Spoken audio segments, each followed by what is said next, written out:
and welcome back into another episode of The Hard Fowl. I'm your host, Pearson Fowler. With me, as always, from GamecockCentral.com, Collyn Taylor. It's been a couple of weeks, but we've got some breaking South Carolina news to discuss. And frankly, despite the fact that we've been in quarantine, we've been as busy as ever. Collyn, I know you have a bunch of interviews scheduled today. We're going to talk about those, a couple of them that will certainly interest Carolina fans. I'm including this one in that list of a bunch of interviews today. I don't know if you count that necessarily.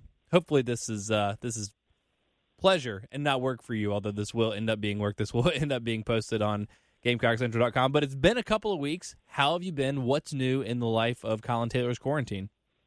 I feel like there's really nothing that's ever new at this point in our lives, outside of you tell the days just based on how many press conferences you have to watch. But we've gotten to talk to Frank Martin a little bit, Will Muschamp, Mark Kingston.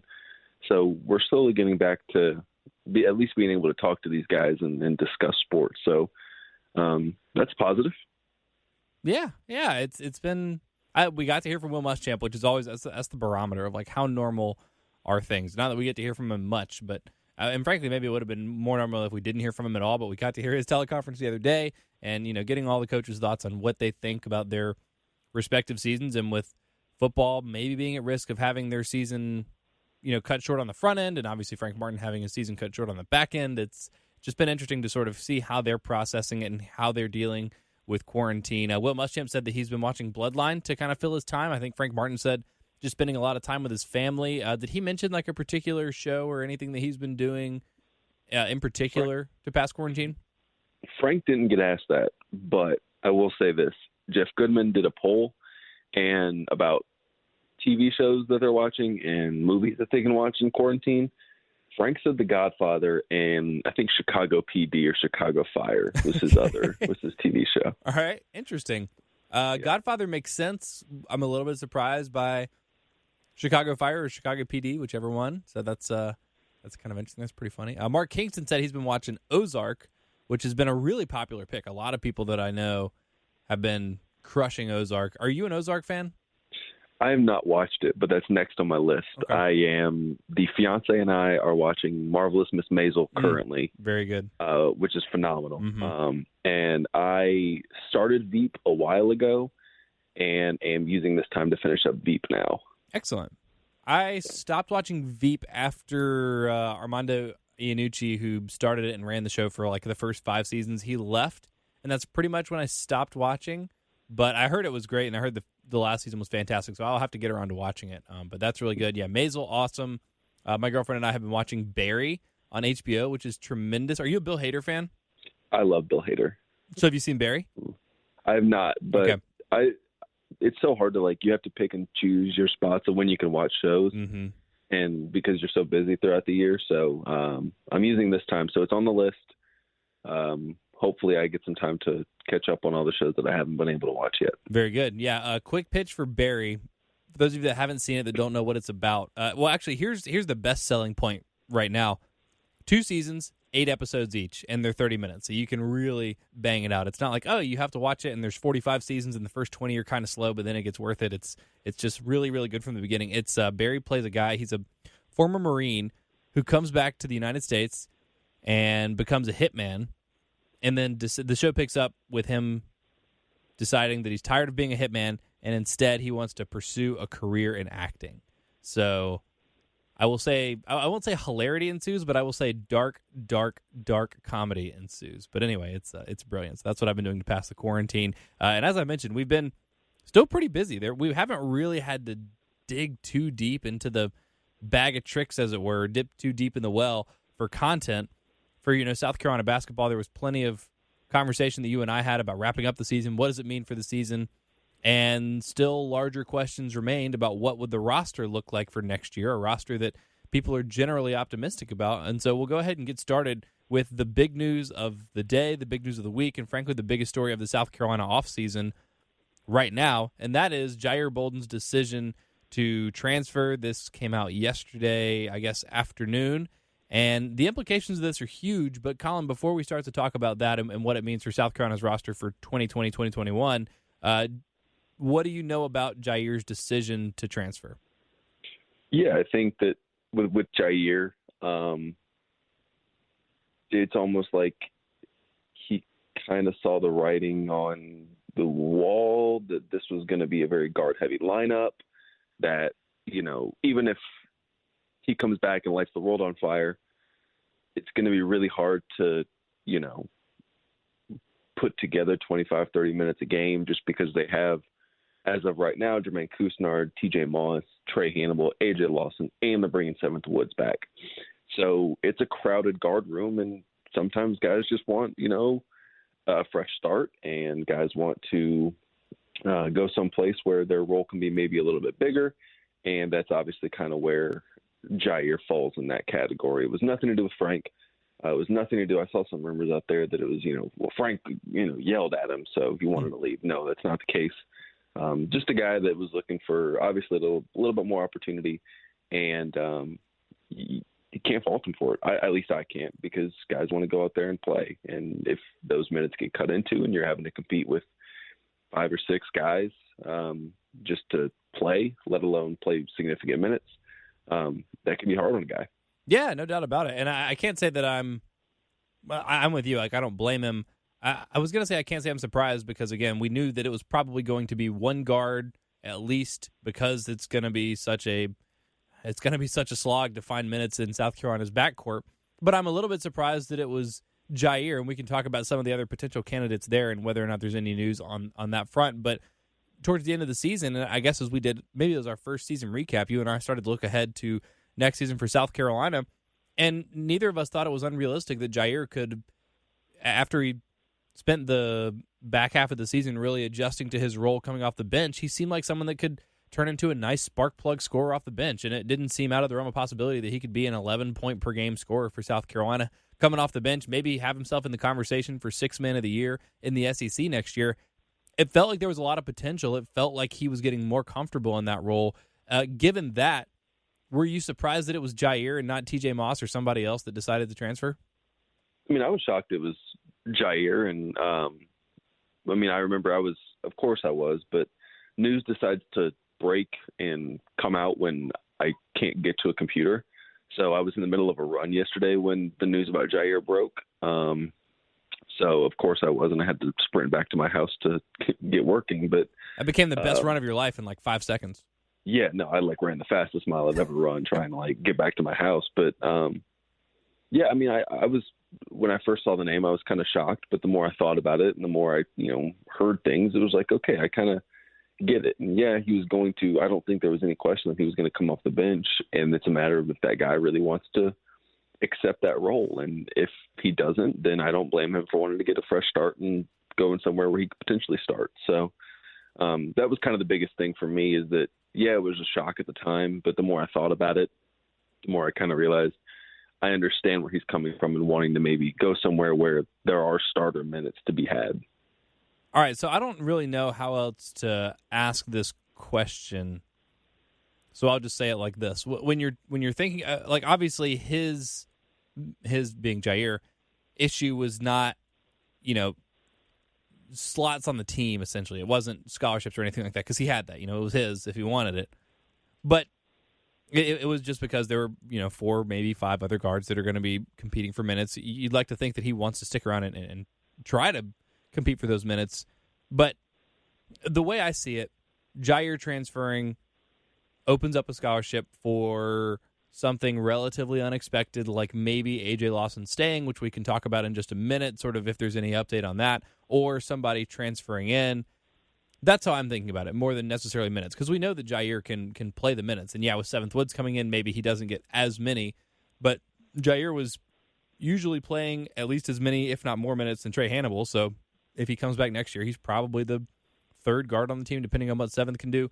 Point is, I wasn't thinking about it as much from the minutes perspective and more just from like the roster perspective and how many good guys can you put on your roster, because we know that Frank has no problem playing 11 guys in a game if he needs to. So there were going to be games when Gyre was going to be leaned on. There were games when he would probably play 3 minutes. There were games when he would probably play 27 minutes. So that's just kind of part of playing for a Frank Martin team. So why was it Gyre? And look, this is a mean question, so I'm going to ask it meanly, and then you will have to give like the correct response because you're a more impartial reporter than I am, and I'm just going to put you in a weird spot here. But why was it Gyre and not somebody like Mike Green or TJ Moss that just wasn't going to factor in at all next year anyway? Sometimes it's not when you have players that transfer. Sometimes it's not about coaches pushing them out or coaches saying, you can come back, but you won't play.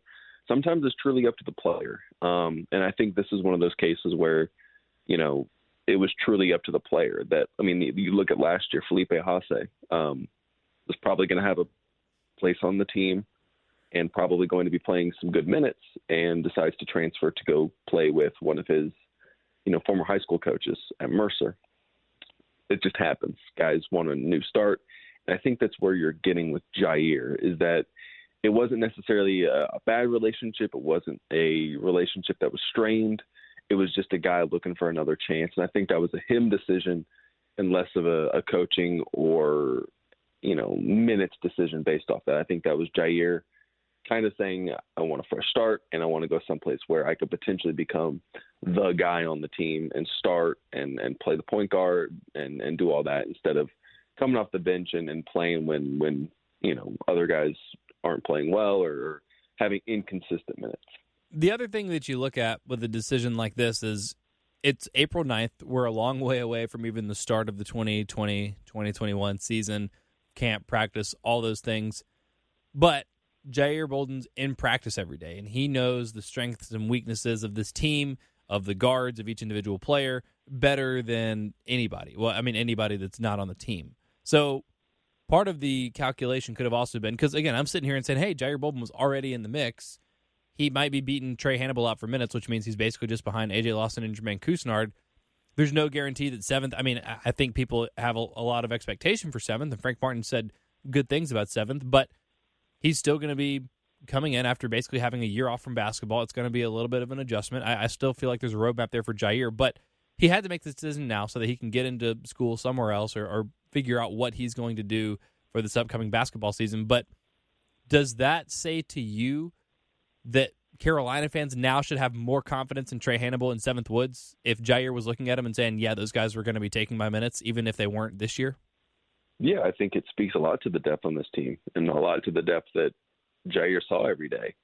The fact that he saw Trey Hannibal and saw 7th Woods every day in practice and realized that's going to be some pretty stiff competition. And I think, and I know we'll talk a little bit about it, it probably lends itself to thinking that, there could be another guard returning that maybe he didn't anticipate returning earlier in the season. So, I think that this is a testament less to Jaire's ability, which is what he has. He's a great, when he gets hot, he gets hot. South Carolina did not beat Virginia without him, but it's more of a testament to the depth that South Carolina has built over the last 2 or 3 classes with the guards they have. Yeah.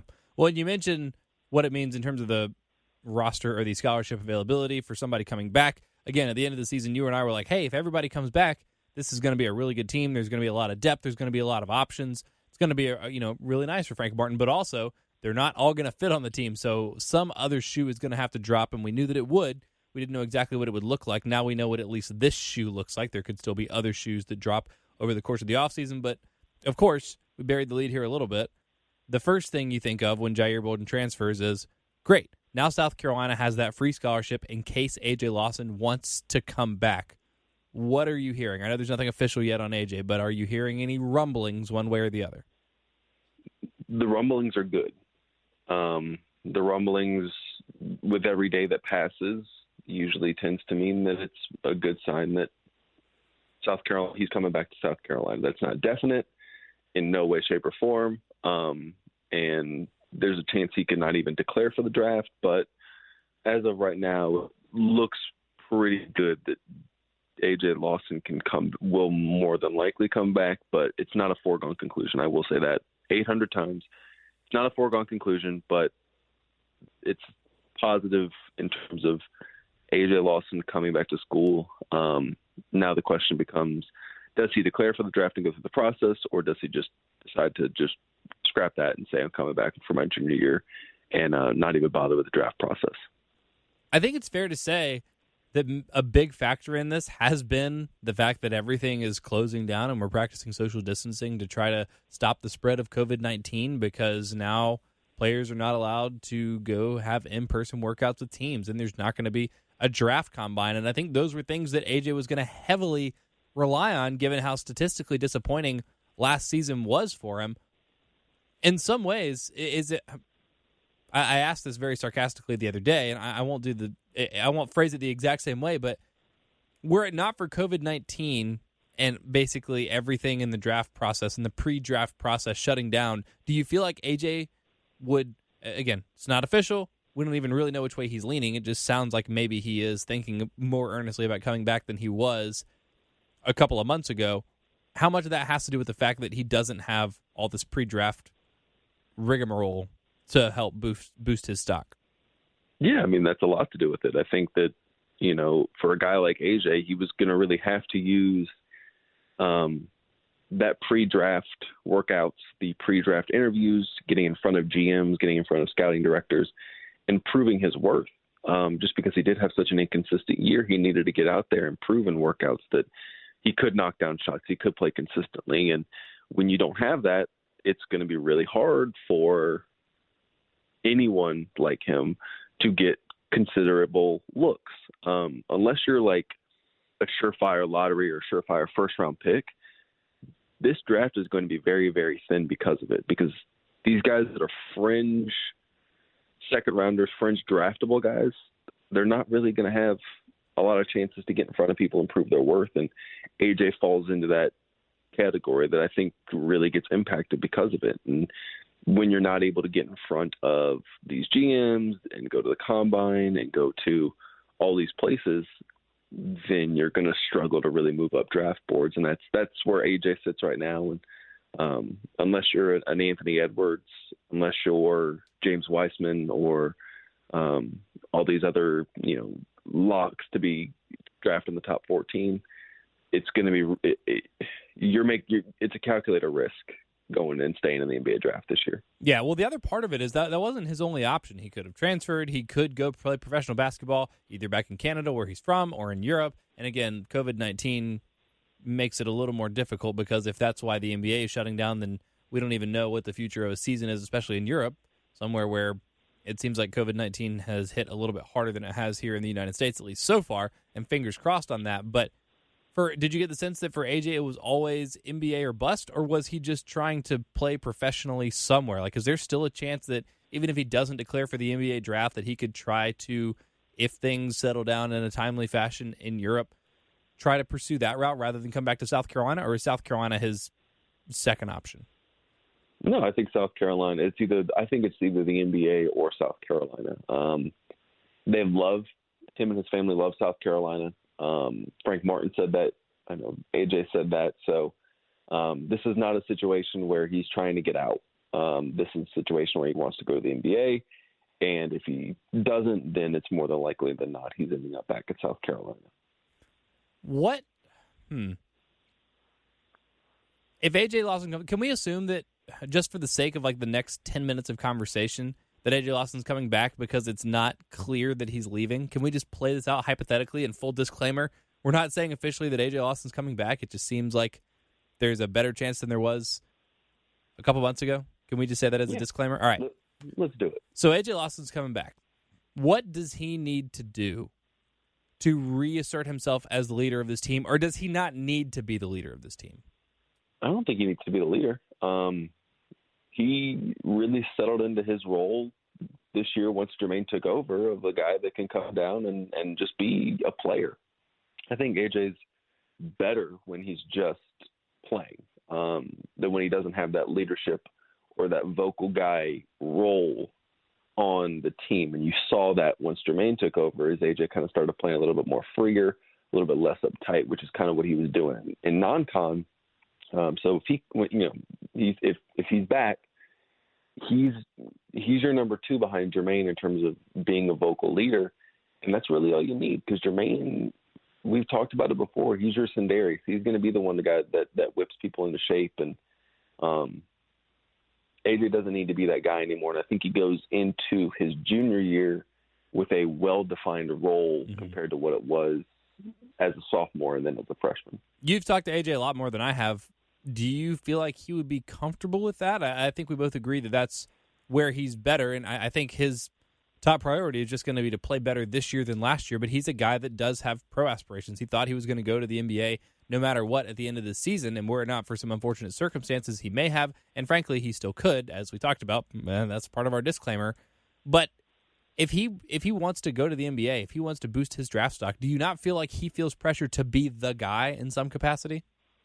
Yeah, I mean, I think that there's always a part of him that's going to want to be that, but I think he understands his role. And the back half of last season, he wasn't the vocal guy. He wasn't that leader type, and he settled into that role pretty well. And South Carolina had success because of it. And when you have good leaders like Jermaine and Justin Minaya, then it helps. It takes some of the pressure off him that he can lead at his own pace. He can lead it his own way, and there's not, 12 or 13 guys that are looking up to him to lead. He can just kind of help out Jermaine and help out Justin when need be, and I think he settled into that role really, really nicely during conference play, and then kind of when Jermaine was kind of settling into that, vocal leader role that he took over. Yeah, I mean, we really did. I remember, I don't remember the specific numbers now, but I remember you and I really tracking the turnover numbers, and he had probably, 4 of his last 6 games or something like that. He had 0 turnovers after having at least 2 a game for basically a month or two, and there was, one game with 1 turnover in there, maybe 1 with 2, but he really seemed, like you said, to settle into that role a little bit more. That's the best case scenario for South Carolina. The only worry that I have is that AJ comes back and tries to be the guy and tries to do too much. And, Frank's not one to necessarily let guys run, especially AJ Lawson, who had kind of a shorter leash by the end of the season. So I think Frank would probably nip that in the bud if it started to happen. But if AJ is comfortable coming back into that role, this backcourt, this 1-2 punch for South Carolina, I haven't looked really around the rest of the conference yet, but that's got a lot of potential to be like one of the better backcourts in the SEC already. Oh, absolutely. I mean, you take a guy that's, NBA level good in AJ and pair him with Jermaine, who has the ability to turn into an NBA player before everything's said and done. There are not many backcourts like that. Mm-hmm. And when you pair the talent around them with a Keyshawn, with a Justin, with, whoever you're going to play at the 5, and you have Seventh Woods, a former 150 kid coming off the bench, with Trey Hannibal, a 150 kid, and Jalen McCreary and Alonzo Frank, and you pair those guys with AJ and Jermaine, there's a chance next year's team can be pretty damn good. I think we did this in the midway point of last season when AJ was really slumping, and I said, what's one thing he needs to do to turn it around?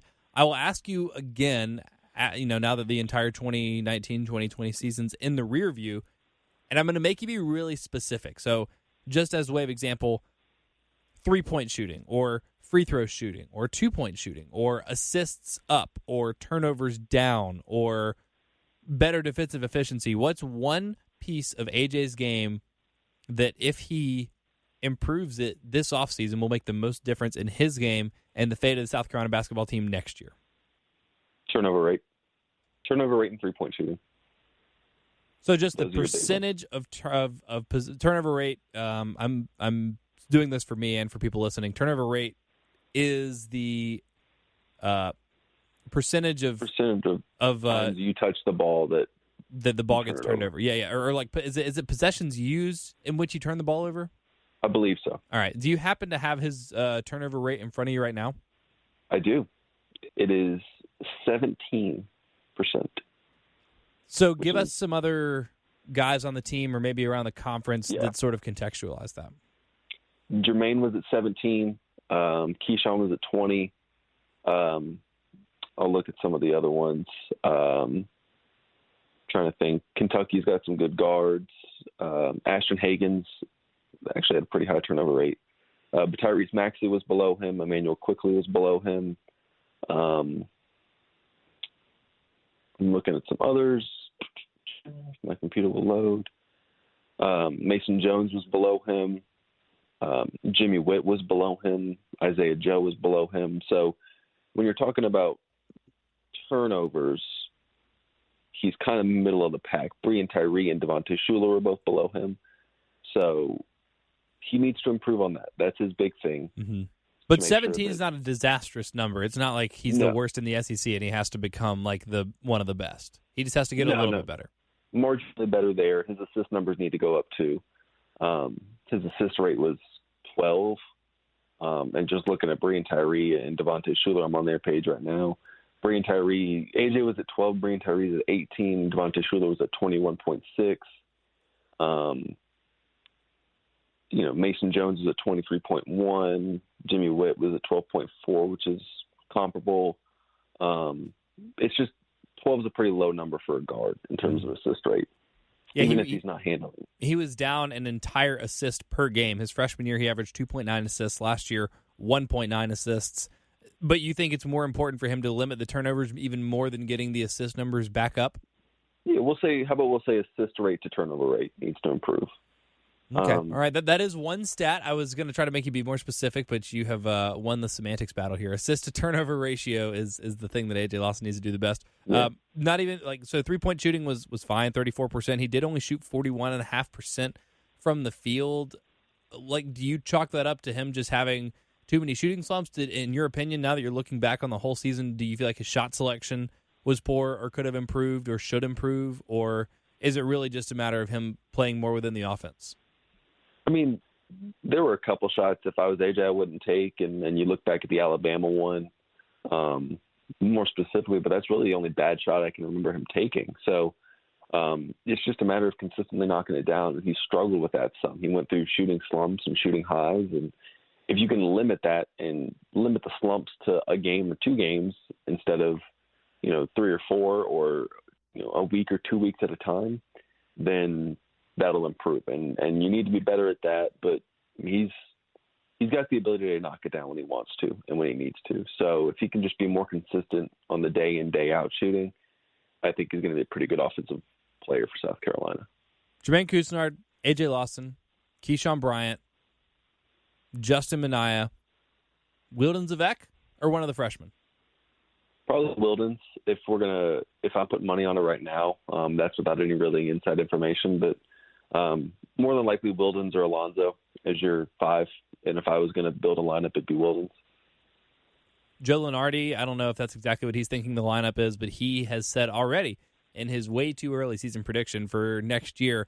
And by the way, as a quick aside, before we get into what he thought about South Carolina, I know you're not in the business of making predictions because we didn't even do it like the day before a game on this podcast other than the occasional reverse jinx. But what do you make of Joe Lunardi's predictions for who's going to make the tournament in March of 2021 on April 2020? Are you like, yeah, he knows enough that this is probably a decent prediction, or is this just like content?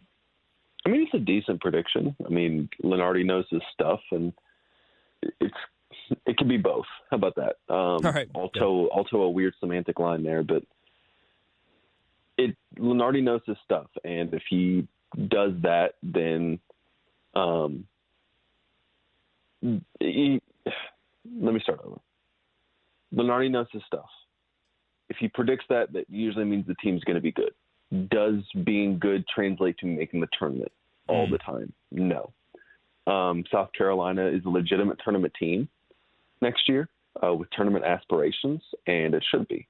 You're experienced, you're talented, you're deep, and for all intents and purposes, you should probably make the tournament with the core that you have right now. That being said, South Carolina needs to improve on a few things, and in terms of your non-conference, putting that together and winning. And if they can do that, they'll be a tournament team. I think Lunardi's onto something. Mm-hmm. Now, Andy Katz had him as a play-in game this year, and that wasn't necessarily going to be the case. We don't know that for sure. But, if they had lost to Arkansas, they more than likely weren't going to make the tournament. But South Carolina's going to be a team that's going to be on the bubble most of the year. And it's going to depend on them to get on the right side of that at the end, and I think that they have the talent to do it. Well, that's exactly what the prediction was, and if South Carolina fans believe you, which they should, that it is both for Joe Lunardi, it is both just content and also a reasonable prediction, then I think Carolina fans will be more than happy to believe strongly in the half that says it is a good prediction because, like we just said, he has predicted South Carolina to make the tournament in 2020, 2020, 2021. I'm sort of in the camp that I feel like it needs to happen. This will be year 9 for Frank Martin, and yes, year 8 was incomplete, and yes, South Carolina still could have made the tournament, and that is always going to be just a big question mark, a big asterisk historically. And as we talked about at the end of the season, it has more to do with, are you an optimistic or pessimistic person in terms of what you feel like the end of the season was going to hold for South Carolina and what that subsequently means for Frank Martin.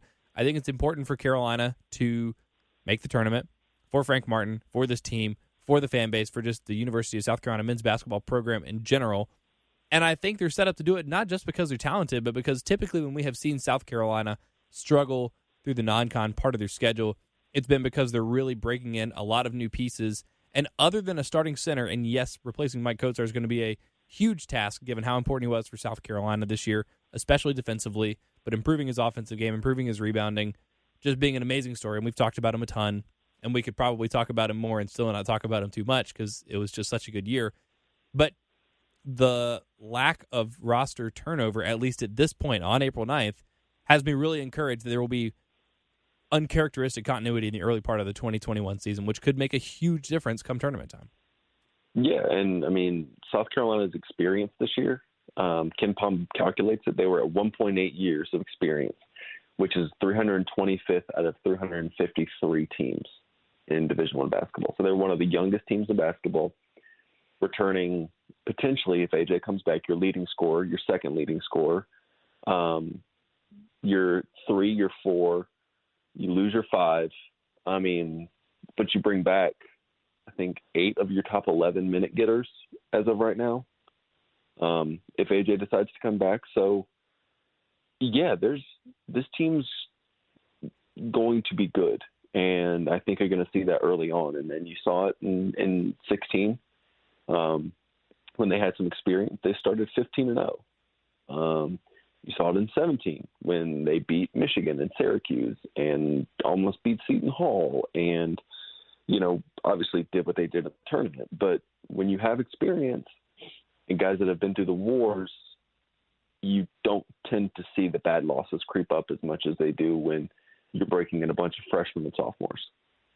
Will the identity of this team be the same that it's been the last couple of years? Because this has been a more wide open Frank Martin basketball team than we've ever seen. South Carolina, towards the top of the conference and towards the top of the country the last couple of years in pace, playing a lot in transition, shooting more threes, playing a little more pace and space, and it was, frankly, more doable because you've had really athletic bigs in Chris Silva and Mike Kotsar. Well, I don't know. Not to diss Mike after all the great things that I just said about him and that we've said over the course of the year.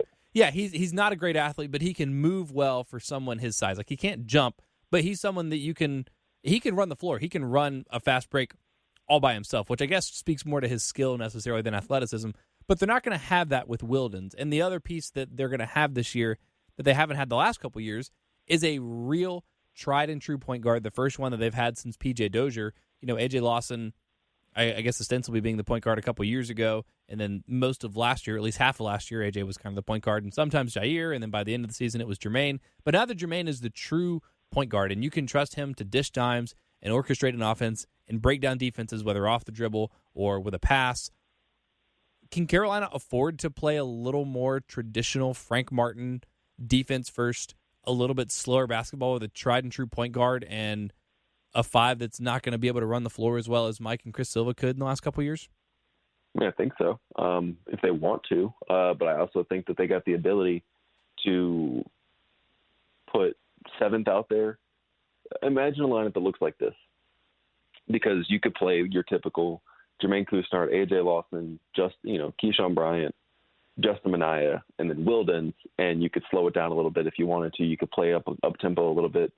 But I think they're going to have the ability, if they want to slow it down, but then also really speed it up. Could you imagine a lineup with 7th Woods, Jermaine Couisnard at the 2, AJ Lawson at the 3, Keyshawn at the 4, and then Jalen at the 5? Or Justin you just at the go 5. out there, or Justin at the 5, and then, just you put them out there and you let them run. They could play up tempo. They could slow it down. I think they're going to have the ability to kind of mix and match how they want to play better than they did this year, because you're going to have a little bit more versatility. Not that I love Mike to death, but and he guarded so well, but he was a bigger guy. I wouldn't necessarily consider him a speed demon, but you're going to be able to run a little bit, and I think that that's going to really help. But losing Mike obviously hurts you in half-court offense. It loses you a little bit in your half-court defense, but you bring in Wilden and Jalen, who are going to develop, and then Pat and Javon Benson, who are going to develop as well. Those are some athletic guys that should be able to help you down low. Not as much as Mike maybe, but they're going to really help you on the offensive end as well. What's seventh role going to be on this team? Still TBD. I think they're going to use him probably off the bench to start. Now, if someone struggles or whatever, then he could start, but I don't foresee him starting. He's going to be really, really good defensively. I did some interviews the other week with some of the South Carolina assistant coaches, and they raved about Seventh's defensive ability, guarding the ball. And if he can give you that kind of defensive continuity that you need in a Frank Martin team, he's going to have a big role. I think he's going to be maybe your first guard off the bench, with Trey Hannibal battling for that spot as well. But he can get to the rim. He can facilitate. His shot's gotten a lot better. They had to kind of break that down and rework that from the bottom up. But he's going to have a role, and I think it's going to be defense first, and then the offensive game will come with it. So Carolina could have the option to play a defensive lineup, and probably one that would be decent offensively too. But if you're going all defensive, you need to stop with Seventh Woods, Jermaine Couisnard, Keyshawn Bryant, Justin Minaya, and Wildens Levesque, or depending on the matchup, maybe even go with a three-guard lineup, because I kept being surprised at the amount of teams that were playing three guards in the SEC this year. Like I know that basketball's more spread out and more shooting and things like that, but it felt like we saw a lot of that this year. But you could throw out a Seventh Woods, Trey Hannibal, Jermaine Couisnard, Keyshawn Bryant, Justin Minaya defensive lineup that, I don't know, would probably only allow like 107 points per 100 possessions against an NBA team. Yeah, pretty much. I mean, they're going to be, however they want to play next year, they have the talent to do it. They have different versatile pieces that are able to do that. Now, if I want to play devil's advocate, which I do, devil's advocate? Yeah, I know, right? Unheard of.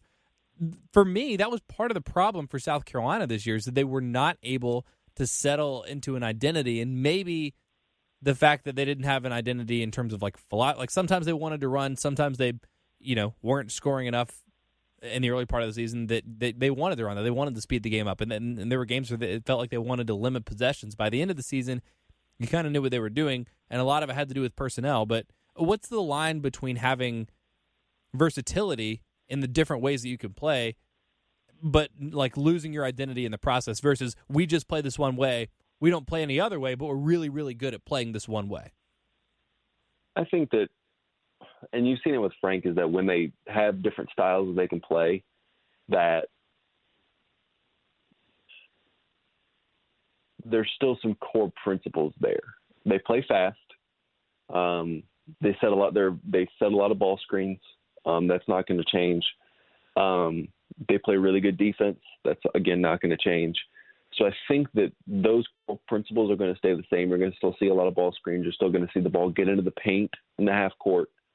Even if it's 4 out, 1 in, 2 out, 3 out, 2 in, you're going to see the ball touch the paint. And then it's just a matter of how often do you get out able to run in transition. If you're South Carolina, you want to do that a lot, but if not, then you go back to reverting towards that half-court offense of ball screens, get in the paint, get to the rim. But they're able to play fast if they want to. It's not like they're going to wig out like you saw with Virginia last year, where South Carolina got out and pushed the pace and Virginia didn't answer. They're able to kind of adapt to how the game's being played, the tempo of it. And I think they're better equipped to do that than a lot of other teams in the country. Do we know what South Carolina's schedule is in 2020, 2029? No, not yet. Nothing officially. I know they play at North Alabama, and then they're going to Kansas City to play a game. to play either TCU. It's like a combination of TCU, Cal, and Northwestern out in Kansas City. They're going to North Alabama? Yeah, it's like a 2-for-1. They're Tony Pujols, they're good friends with Frank Martin, so we gave them a 2-for-1. Well, I remember them coming to Columbia, obviously, earlier this year, and it was almost like which coach could be more animated on the sideline. And it was actually just that night that I learned that North Alabama was actually a Division I school. I had no idea because I've never heard of them before. Do you have any idea what their arena seats? No, but we're going to find out. We are going to find out. It's like the football team going to App State. It's like it's just going from the Colonial Life Arena or Williams-Brice Stadium to whatever those stadiums are. Arenas are. I mean, they played it seats 4,000. Okay. So Carolina fans, y'all can pack that out if you want to take a trip to North Alabama, wherever that is. So part of the conversation is obviously going to be who do they play, and of course with college basketball, the frustrating and in some ways wonderful because it gives us just an endless amount of ways to discuss and things to discuss a team's eligibility and how much they deserve to be in the tournament discussion at the end of the season because there's no standardization of scheduling, and it's like, oh, well, they had a lot of losses, but they played a lot of tough teams. It's like, oh, well, they had a lot of wins, but they just played a bunch of cupcakes. So how do you strike the balance for that? I guess we will find out a little bit later in the spring or in the summer. When does the schedule officially come out? When should we look for that? It's usually like June, July, August is when they kind of finalize all that stuff. Okay. All right. So a couple months. Yeah. Before we can start to make some more solid predictions based on South Carolina's schedule and things like that. But early indications are positive, even with Jair Bolden transferring in some ways. Again, you don't want Jair Bolden to transfer because he's a really good shooter. You've seen him get hot, and not just in the Virginia game. He had other games where he would go, 6 of 7 and score 15 points, and that was, the difference in Carolina winning and losing. So that is a valuable piece, not one of the most valuable pieces. It's like, 5th or 6th most valuable piece on the team last year. But if you say, all right, Jair Bolden's going to transfer and AJ's going to leave or AJ's going to come back, you're going to pick AJ coming back. I don't know, again, if Joe Lunardi was factoring the likelihood that AJ Lawson comes back even into his 2021 prediction that South Carolina would make the tournament. I don't know if you know one way or the other or have an idea what he was thinking there, but the expectations are high this year, and the expectations were high last year, and Carolina fans kind of found themselves disappointed by the end of the season. Yeah, I mean, I think that it's right to feel disappointed. But I think that as you get more and more away from what this year was and how disappointing it could have been for fans, you start to realize how good of a shape the program is in. Even if you do have Bolden and someone else transfer, the guys you have, the core group of guys, is still really, really good and is set up to be good for a while. Frank's talked about it. When I talked to Chuck Martin and Bruce Shingler, all of them were optimistic about it. So there is a growing belief inside the program that this team and this program can be good for the next 2 or 3 or 4 years with this core group of guys that are in there right now with Keyshawn and AJ and Jermaine and Hannibal and Wildens and Jalen, that there is significant belief that this program can be solid for the next 2 or 3 years. Did you see Bruce Shingler's tweet? I think it was yesterday afternoon. I can't remember who it was. Somebody from Duke, somebody from Duke declared for the NBA draft, and I think a lot of people were surprised. And Bruce Shingler was like, "Wait a second, did they add a third round of the NBA draft? Like, what's going on here?" That was like epic shot. And I don't know if it was directly at the kid from Duke or if it was just because everybody seems to be declaring for the draft right now, but I thought that was hilarious. I will say, and Bruce, I hope you're listening, Bruce is one of my favorite followers on Twitter because he is hilarious. He also tweeted Zoom workouts for scouts are next, which I find hilarious. Bruce is a funny guy, and I'll give him a lot. I will say that because I know he listens, Bruce is one of the funnier followers on Twitter. There you go. What is he just at Bruce Shingler? I'm looking right now. It's like Coach Bruce USC or something like that. Coach Bruce USC.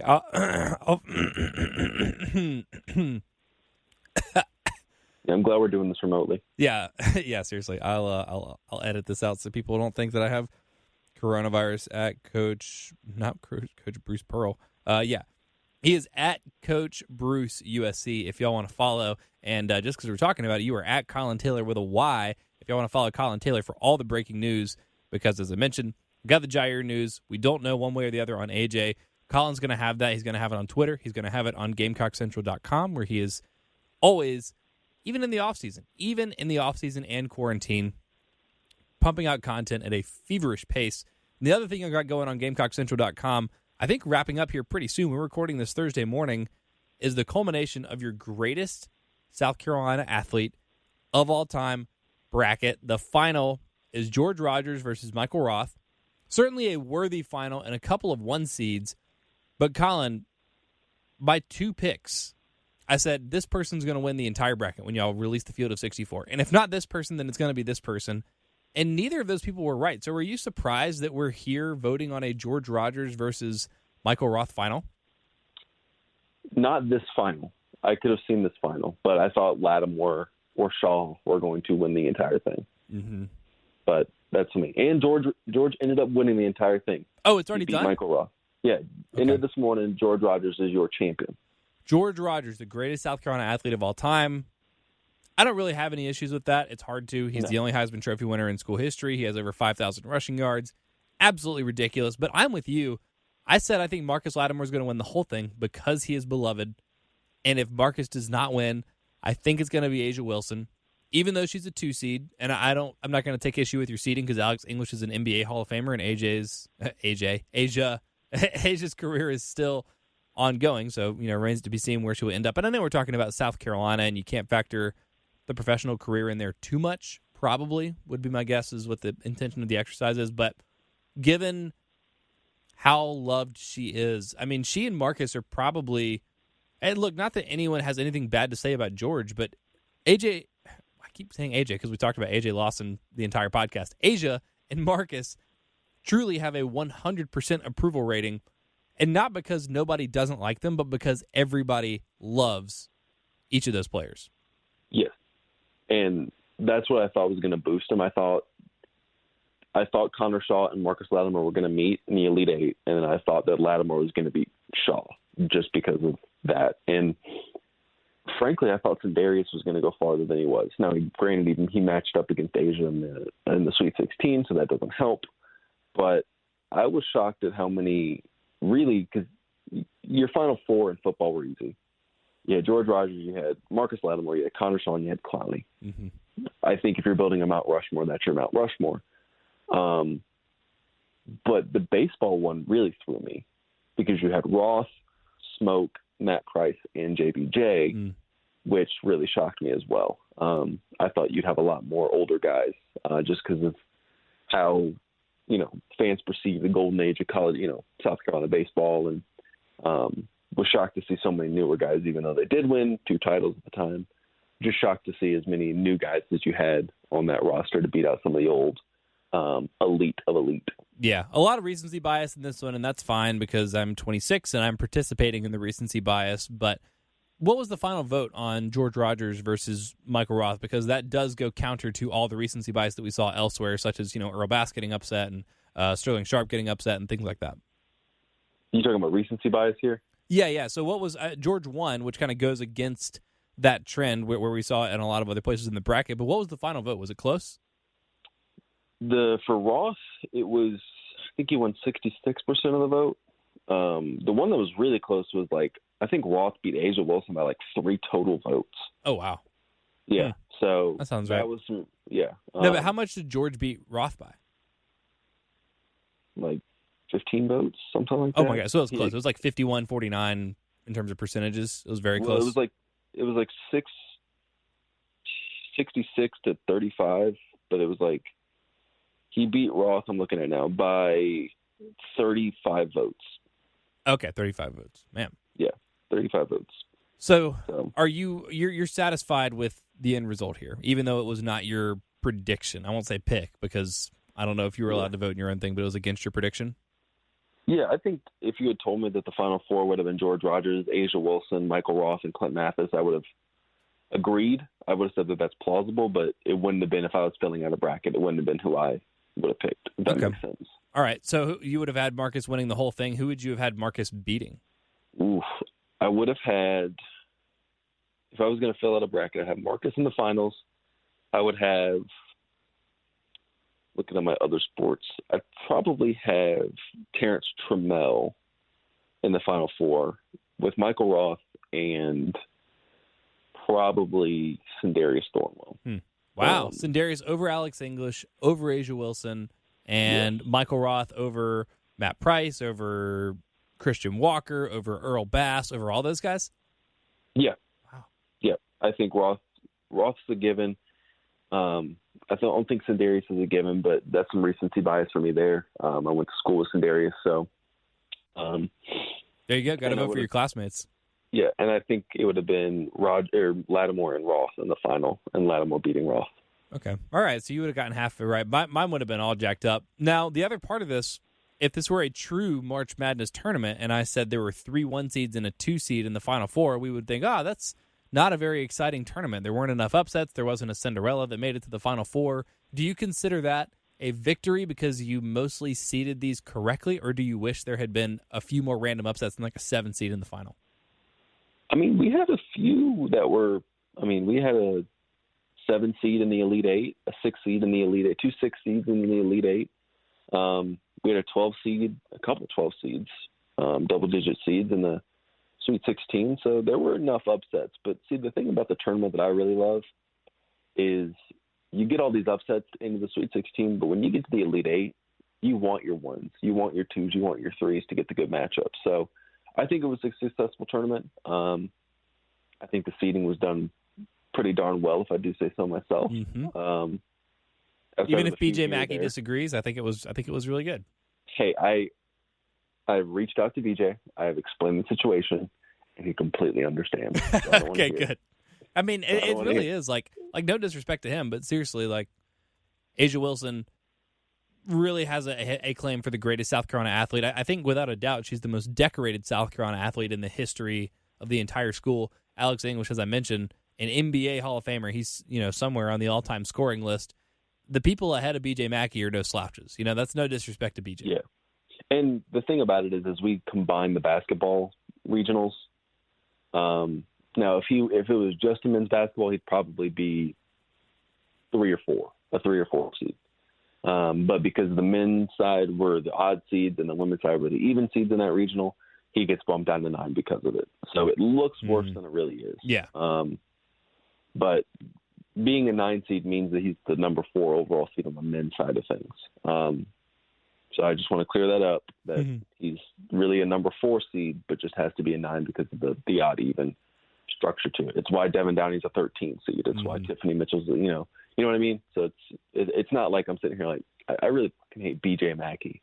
So, I don't, and I did not want to slight him in any way, shape, or form. So if we dig into the methodology a little bit more, I'm really glad that you had other sports represented, and of course having soccer represented and Clint Mathis is tremendous, but realistically, no one from that quadrant had a chance to beat an Asia Wilson and Alex English and Michael Roth and Earl Bass and George Rogers and Marcus Lattimore just because of just frankly the hierarchy, the popularity of sports here. So if you were to do this again, if we have COVID-20 and it knocks us out next spring and you'll have to do another bracket and you do basically the same thing, would you instead have a separate men's and women's basketball quadrant so that you could have a Final Four of Michael Roth, Marcus Lattimore, Sindarius Thornwell, and Asia Wilson? Potentially. That's a good idea. Let's hope we don't have to come to that. But yeah, right. Maybe potentially. I'll give you that. I'll give you a maybe potentially. Maybe potentially. Wow, that sounds really committal. Yeah. I had one more methodological question, and I can't remember exactly what it was because I didn't write it down because I am not a professional, at least not today. Overall, you could. No, I remember it now. Okay, the BJ Mackey seeding was the inspiration for this thought.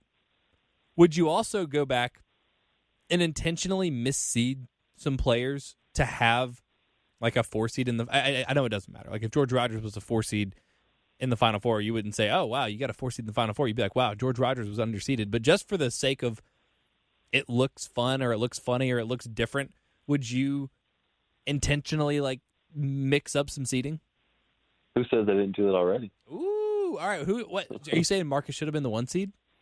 No, that's not what I'm saying at all. I'm just saying you get to go back and look and see if Collyn put some guys lower than he might have thought to put them to see if he could get them to the I don't know, maybe Sweet 16 or Elite 8. Oh, okay. Oh, I see. To kind of finagle the matchups. You did some gerrymandering on this. I love this. A little bit. Okay, good. I was just assuming you did this as a pure exercise, but you were already deep into the gamesmanship, so that does make me really happy. Well, thanks so much to everyone that voted on the Fighting Gamecock forum. It was free, and I hope while you were there, you perused and enjoyed some of the other things going on Gamecock Central. Again, plenty of content. I mean, articles and podcasts, and Wes and Chris are doing quarantine talks, and we're doing Hard Fowl, and Will Helms and I have been doing a draft guide for the upcoming NFL draft. So there's tons of stuff on Gamecock Central. If you're not a subscriber, you should be. And as I mentioned, the Fighting Gamecock forum is the free forum. That's where you could vote on the bracket. And hopefully it was a good introduction for you if you want to be an insider, and you can use the Insiders Forum and weigh in on the thread for this podcast and some of the mailbags that we do for another Carolina podcast and things like that. You need to be a subscriber to Gamecock Central, so do that. And, Collyn, I'll have to let you go here in just a minute because you were about to record an interview that I will not spoil, but I will say with a recent former Gamecock that South Carolina fans will be excited to hear. And you said that's coming out early next week?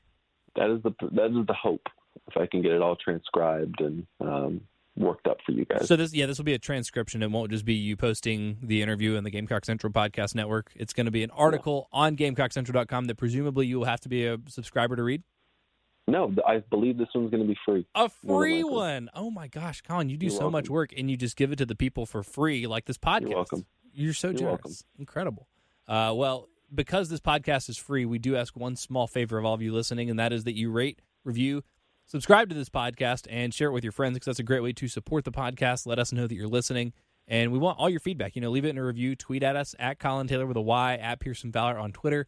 If you have any feedback, if you're happy that we kept doing the podcast, if you think it's stupid and we need to change something, or if you have any suggestions for anything you want to hear us do during the offseason, during quarantine, other than continue to speculate about the future of AJ Lawson and then eventually have Collyn break some news about that and then discuss it on this podcast. Other than that, let us know. Collyn, we are going to do our food journals at some point in the next couple of weeks. I'm going to give you a heads up so that you and Chris can prepare for that. And, of course, we'll have to get Chris in the podcast to get his 2 cents as well. But when you're traveling and eating, are you keeping live journals other than sort of what you post on Twitter, or are you going to have to just like going back in your brain to remember where and what you ate when we do this food journal?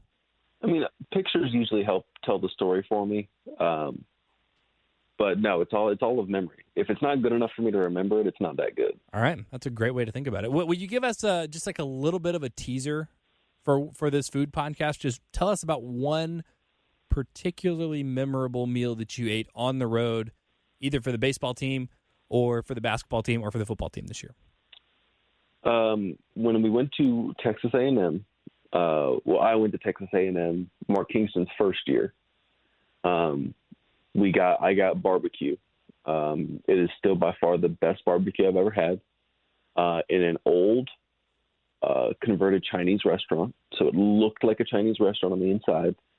You go to a window and you do not order by the plate. You order by the half or full pound. And that is how you know it's a good barbecue place. And it is by far the best barbecue place I've ever been to in my entire life. So the fun part about there's going to be two fun parts about this.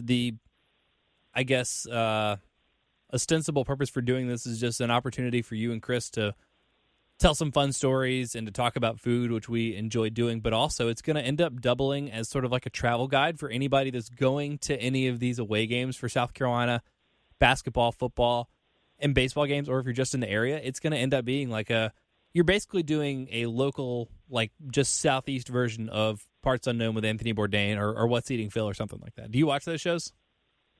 A little bit, not a whole lot, but I got my own food journals that I can worry about. Yeah, nice. The Collyn Taylor Food Diaries. That's what we're gonna call it. That's gonna be your cookbook one day or your travel guide or whatever it is. But in any case, be on the lookout for that. We're gonna do it in the next couple weeks. Again, thank you all so much for listening. Don't forget to tune in to Gamecock Central Podcast Network and the.com for all the great content that they and we are pumping out during quarantine. And like I said, look forward to Collyn's interview with a recent former Gamecock men's basketball player early next week, and it's going to be free. So really looking forward to hearing that. For Collyn, I'm Pearson. Thanks again so much for listening. We'll talk to you next week.